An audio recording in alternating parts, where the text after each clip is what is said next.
Razvoj tehnologije je zelo zanimiva stvar. Če imamo danes mobilne telefone, ki jih lahko polnimo pravzaprav brez žic, imamo po novem tukaj avtomobile, ki jih polnimo s kablom. In ravno to je tisto, kar nas v digitalijah zanima.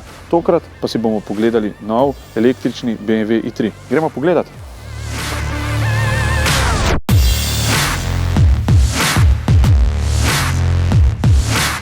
BMW i3 je pravzaprav vozilo na električni pogon, kateremu energijo dajeta litij-ionska baterija v kombinaciji z elektromotorjem.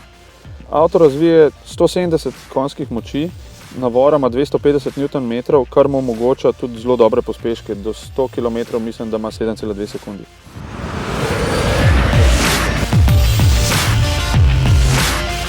Vožnja z BMW-jem je zelo dinamična in tega, predvsem glede na obliko, nisem pričakoval.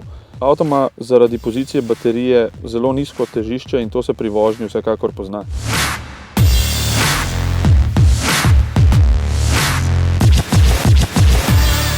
Pogon ima na zadnji kolesi, med katerima je nameščen tudi motor, spredaj ga pač ni.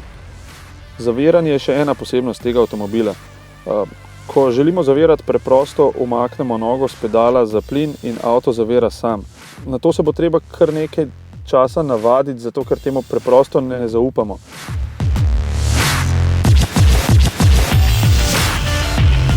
Na koncu pa opazimo, da zavore pravzaprav uporabljamo manj kot v bencinskih avtomobilih. Potrebno moramo le naštudirati razdaljo, ki je potrebna za zaviranje. In še dodatno, hkrati se pri zaviranju polnijo baterije. In kar je najbolj zanimivo in opazno tako, je vožnja praktično neslišna.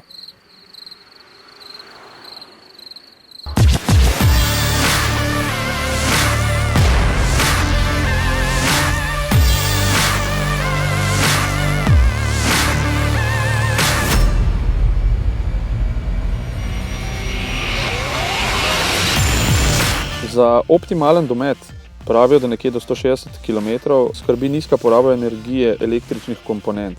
Recimo za razsvetljavo notranjosti in pri zunanjih lučeh se uporablja energijsko varčna LED tehnologija. Tudi ogrevanje notranjosti prihrani do 30% manj energije v primerjavi z običajnim električnim ogrevanjem.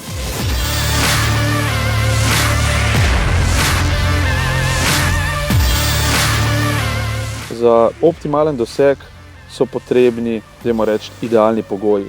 Pravijo, da okoli 20 stopinj Celzija, jasno, brez klime in ogrevanja.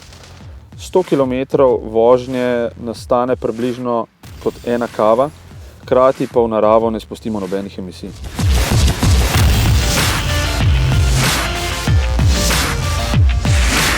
Polnjenje avtomobila je zelo odvisno od vrste polnilne postaje.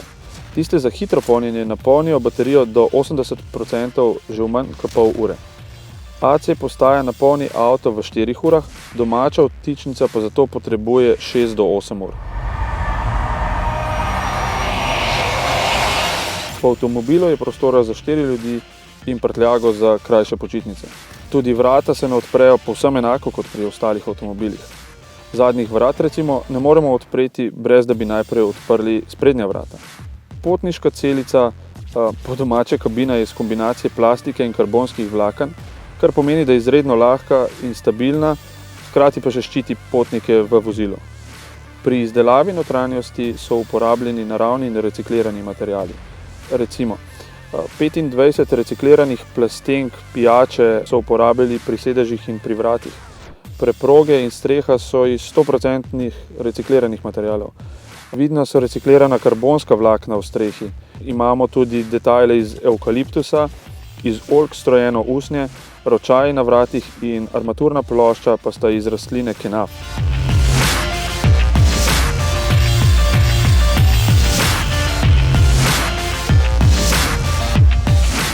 Če potegnem pod črto, je BMW i3 zelo všečen avto. Gre za lepo obliko, avto je v notranjosti pregleden in lepo funkcionalen, konec koncev pa gre tukaj za kombinacijo naprednih tehnologij. Ko bo temu sledila infrastruktura in vse polnilnice, ki bodo ljudem omogočale nemoteno rabo, in pa tehnologija, ki bo omogočala daljše dostope, daljše razdalje, verjamem, da bo ta avto popularen pri večjemu številu uporabnikov. Če gre pri tem avtomobilu za pravega pokazatelja prihodnosti razvoja električnih avtomobilov se prihodnosti res lahko veselimo.